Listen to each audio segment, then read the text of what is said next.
দেখুন, এনসিপি নেতা হাসনাত আবদুল্লাহ বিএনপির এক নেতাকে ডেকে এনে অপমান করে এবং ওই নেতা অপমান করার কারণে সমাবেশ থেকে এবং চলে যাচ্ছিল।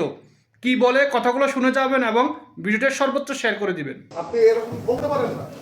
আগে শেখ হাসিনা এইভাবে কথা বলতো। শেখ হাসিনা সবচেয়ে বড় ইলেকশন ছিল বিএনপির এগেন্স্টে কথা বলতো। আমি জাতীয়তাবাদী বলে আমাকে এই নির্যাতনের শিকার হতে হয়েছে। চাঁদাবাজদের বিরুদ্ধে সবসময় আমাদের কথা বলতে হবে। যারা চাঁদাবাজ, যারা মামলাবাজ, আমাকে একটু কথা বলতে যতই ইয়া হোক, আমাকে একটু কথা বলতে। বিশেষ করে এটা তো শালীনতা হইল না। আমরা তো আপনাদের কাছ থেকে শালীন শালীনতা, কিভাবে ভদ্রতা, শেখাবেন আপনারা?